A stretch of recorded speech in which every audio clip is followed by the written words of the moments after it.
ओम शांति। 19 सितंबर 2024 के ईश्वरीय महावाक्य। पहले एक नज़र मुरली के मुख्य पॉइंट्स पर। बाबा ने कहा, अपनी उन्नति के लिए पुरुषार्थ करते रहो और बातों के चिंतन में मत जाओ।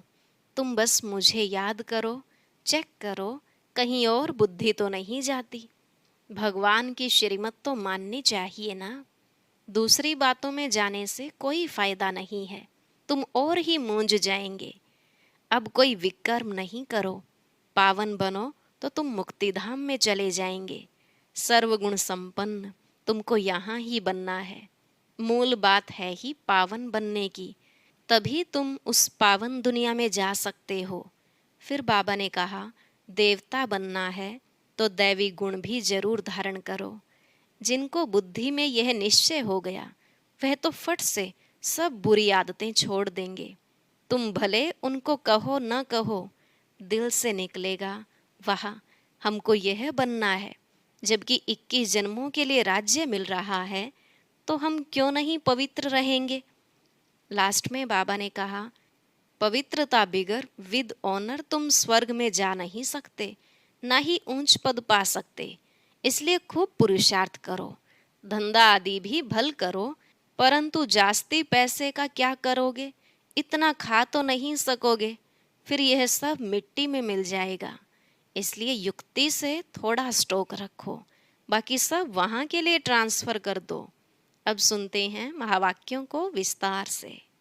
बाबा ने कहा, मीठे बच्चे, तुम्हारा काम है अपने आप से बातें कर पावन बनना।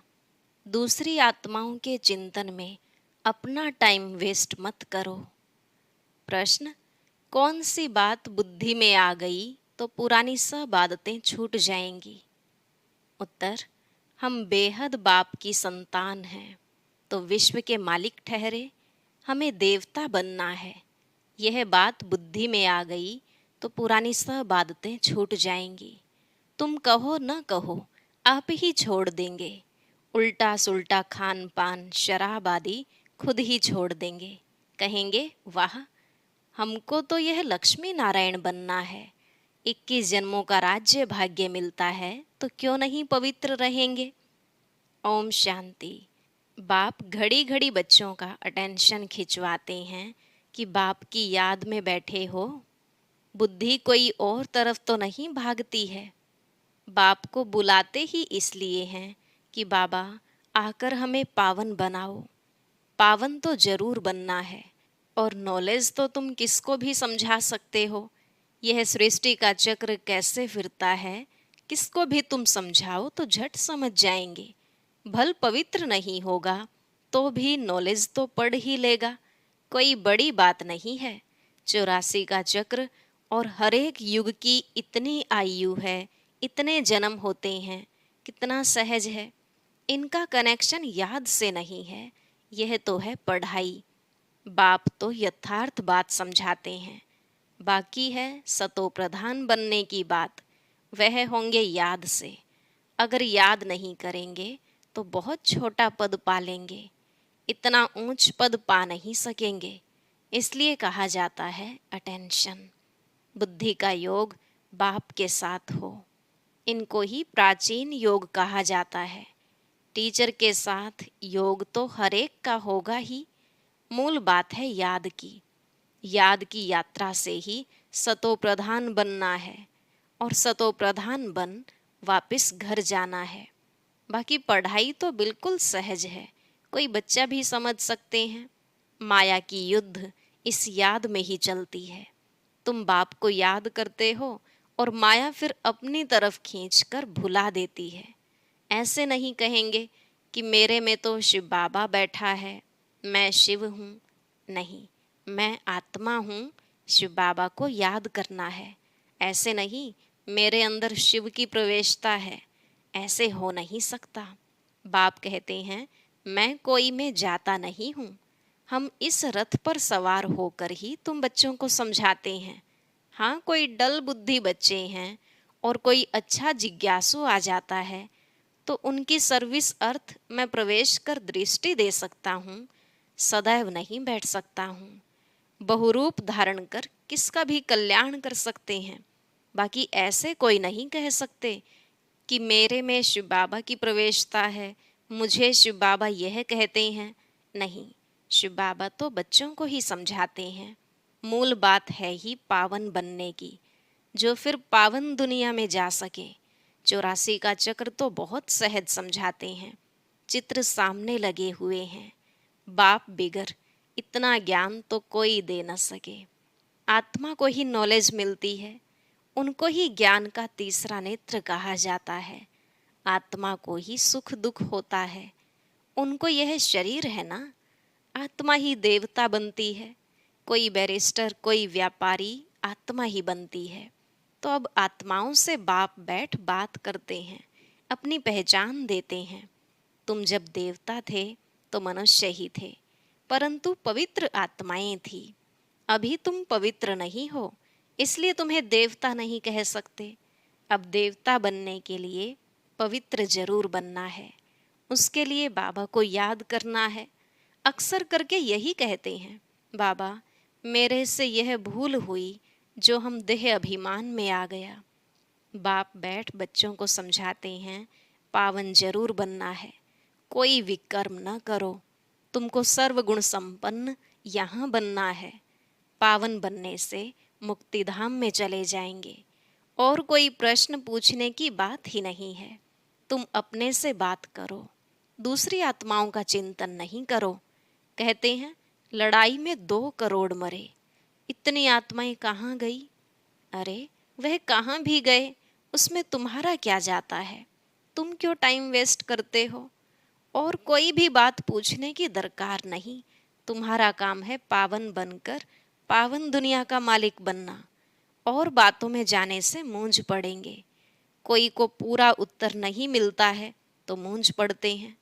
बाप कहते हैं मन मना भव, देह सहित देह के सब संबंध छोड़ो, मेरे पास ही तुमको आना है।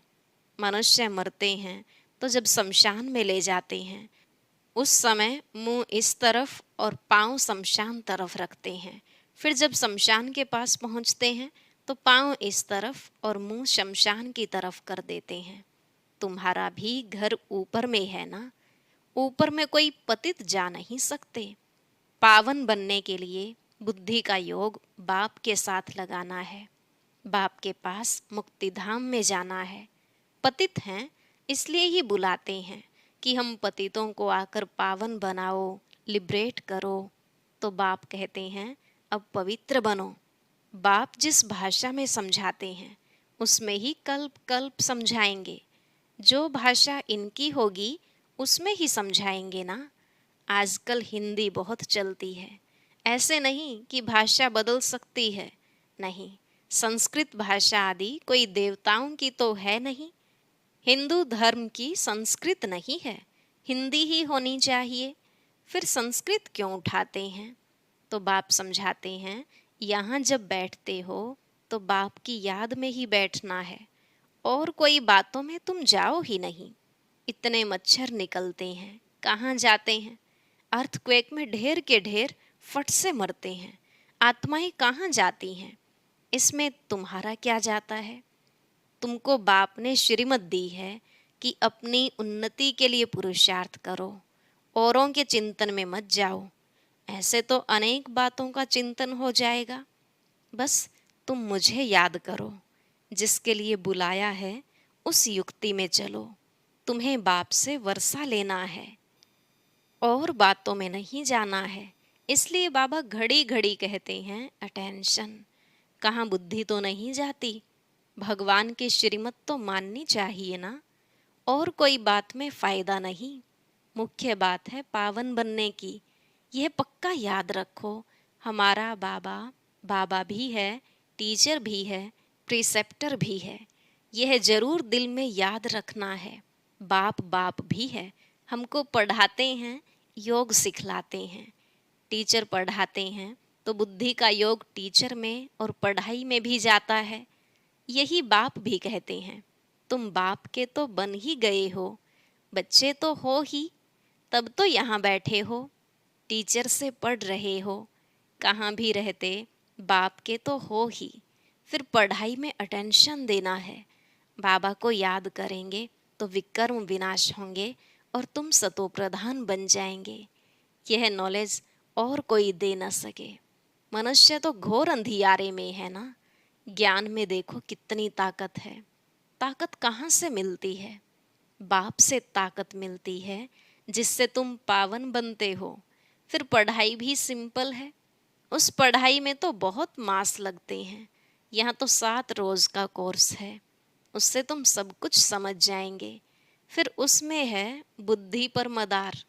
कोई जास्ती टाइम लगाते हैं, कोई कम। कोई तो 2-3 दिन में ही अच्छी रीति समझ जाते हैं। मूल बात है बाप को याद करना, पवित्र बनना। वही मुश्किलात होती है। बाकी पढ़ाई तो मोस्ट सिंपल है। स्वदर्शन चक्रधारी बनना है। 1 रोज के कोर्स में भी सब कुछ समझ सकते हो। हम आत्मा हैं, बेहद के बाप की संतान हैं, तो जरूर हम विश्व के मालिक ठहरे। यह बुद्धि में आता है ना। देवता बनना है तो दैवी गुण भी धारण करने हैं। जिसको बुद्धि में आ गया वह फट से सब आदतें छोड़ देंगे। तुम कहो ना कहो, आप ही छोड़ देंगे। उल्टा सुल्टा खान पान शराब आदि खुद ही छोड़ देंगे। कहते हैं वाह, हमको यह बनना है। 21 जन्मों के लिए राज्य मिलता है तो क्यों नहीं पवित्र रहेंगे। चटक जाना चाहिए। मुख्य बात है याद की यात्रा। बाकी 84 के चक्र की नॉलेज तो 1 सेकंड में मिल जाती है। देखने से ही समझ जाते हैं। नया झाड़ जरूर छोटा होगा। अभी तो कितना बड़ा झाड़ तमोप्रधान बन गया है। कल फिर नया छोटा बन जाएगा। तुम जानते हो यह ज्ञान कभी कहाँ से भी मिल नहीं सकता। यह पढ़ाई है। पहली मुख्य शिक्षा भी मिलती है कि बाप को याद करो। बाप पढ़ाते हैं, यह निश्चय करो। भगवानुवाच, मैं तुमको राजयोग सिखलाता हूँ। और कोई मनुष्य ऐसे कह ना सके। टीचर पढ़ाते हैं तो जरूर टीचर को याद करेंगे ना। बेहद का बाप भी है। बाप हमको स्वर्ग का मालिक बनाते हैं, परंतु आत्मा कैसे पवित्र बनेगी यह कोई भी बता नहीं सकते हैं। भल अपने को भगवान कहें व कुछ भी कहें, परंतु पावन बना नहीं सकते। आजकल भगवान तो बहुत हो गए हैं। मनुष्य मूंझ पड़े हैं। कहते हैं अनेक धर्म निकलते हैं, क्या पता कौन सा राइट है। भल तुम्हारी प्रदर्शनी व म्यूजियम आदि का उद्घाटन करते हैं, परंतु समझते कुछ भी नहीं। वास्तव में उद्घाटन तो हो ही गया है। पहले फाउंडेशन पड़ता है, फिर जब मकान बनकर तैयार होता है तब उद्घाटन होता है। फाउंडेशन लगाने के लिए भी बुलाया जाता है। तो यह भी बाप ने स्थापना कर दी है। बाकी नई दुनिया का उद्घाटन तो हो ही जाना है। उसमें किसके उद्घाटन करने की दरकार नहीं रहती। उद्घाटन तो स्वतः हो ही जाएगा। यहाँ पढ़कर फिर हम नई दुनिया में चले जाएंगे। तुम समझते हो अभी हम स्थापना कर रहे हैं, जिसके लिए ही मेहनत करनी होती है। विनाश होगा, फिर यह दुनिया ही बदल जाएगी। फिर तुम नई दुनिया में राज्य करने आ जाएंगे। सत्युग की स्थापना बाप ने की है। फिर तुम आएंगे तो स्वर्ग की राजधानी मिल जाएगी। बाकी ओपनिंग सेरेमनी कौन करेगा? बाप तो स्वर्ग में आते नहीं। आगे चल देखना है स्वर्ग में क्या होता है, पिछाड़ी में क्या होता है। आगे चल समझेंगे। तुम बच्चे जानते हो पवित्रता बिगर विद ऑनर तो हम स्वर्ग में जा नहीं सकते। इतना पद भी नहीं पा सकते हैं। इसलिए बाप कहते हैं खूब पुरुषार्थ करो, धंधा आदि भी भल करो, परंतु जास्ती पैसा क्या करेंगे? खा तो सकेंगे नहीं। तुम्हारे पुत्र पोत्रे आदि भी नहीं खाएंगे, सब मिट्टी में मिल जाएगा।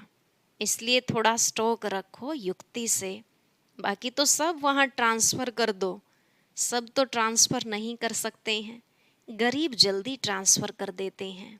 भक्ति मार्ग में भी ट्रांसफ़र करते हैं दूसरे जन्म के लिए, परंतु वह है इनडायरेक्ट, यह है डायरेक्ट।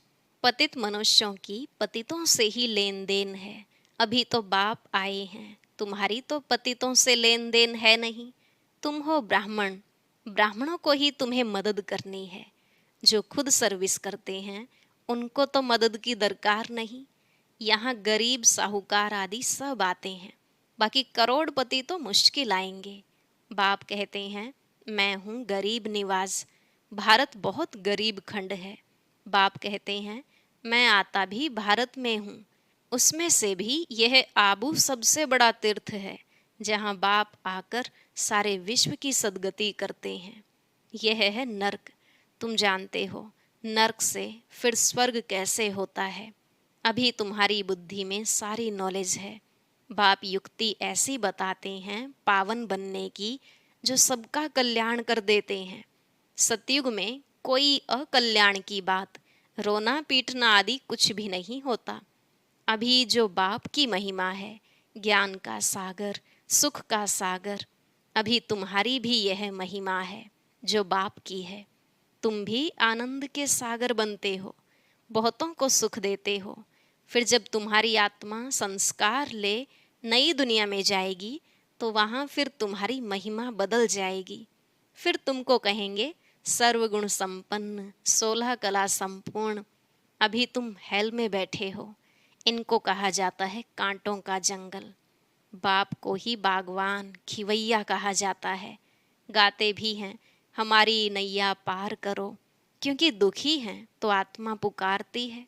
महिमा भल गाते हैं परंतु समझते कुछ भी नहीं।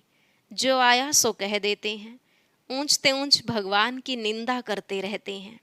तुम कहेंगे हम तो आस्तिक हैं। सर्व का सद्गति दाता जो बाप है उनको हम जान गए हैं। बाप ने खुद परिचय दिया है। तुम भक्ति नहीं करते हो तो कितना तंग करते हैं।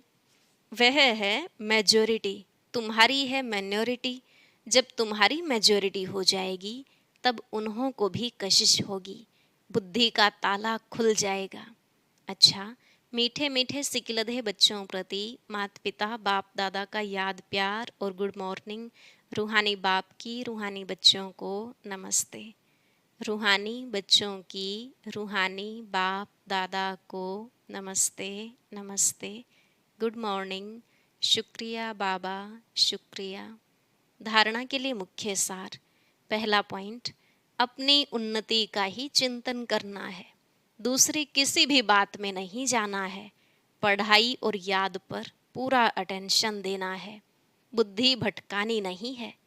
दूसरा, अब बाप डायरेक्ट आए हैं इसलिए अपना सब कुछ युक्ति से ट्रांसफर कर देना है। पतित आत्माओं से लेन देन नहीं करना है। विद ऑनर स्वर्ग में चलने के लिए पवित्र जरूर बनना है। वरदान, मन और बुद्धि को व्यर्थ से मुक्त रख, ब्राह्मण संस्कार बनाने वाले रूलर भव। मन और बुद्धि को व्यर्थ से मुक्त रख, ब्राह्मण संस्कार बनाने वाले रूलर भव। बाबा ने कहा कोई भी छोटी सी व्यर्थ बात, व्यर्थ वातावरण व व्यर्थ दृश्य का प्रभाव पहले मन पर पड़ता है, फिर बुद्धि उसको सहयोग देती है। मन और बुद्धि अगर उसी प्रकार चलती रहती है तो संस्कार बन जाता है। फिर भिन्न भिन्न संस्कार दिखाई देते हैं जो ब्राह्मण संस्कार नहीं है। किसी भी व्यर्थ संस्कार के वश होना, अपने से ही युद्ध करना, घड़ी घड़ी खुशी गुम हो जाना, यह क्षत्रियपन के संस्कार हैं। ब्राह्मण अर्थात रूलर व्यर्थ संस्कारों से मुक्त होंगे, परवश नहीं। स्लोगन, मास्टर सर्वशक्तिवान वह है जो दृढ़ प्रतिज्ञा से सर्व समस्याओं को सहज ही पार कर ले। मास्टर सर्वशक्तिवान वह है जो दृढ़ प्रतिज्ञा से सर्व समस्याओं को सहज ही पार कर ले। ओम शांति। अब सुनते हैं आज की अव्यक्त मुरली। इसके लिए ऊपर दिए गए बॉक्स पर क्लिक करें।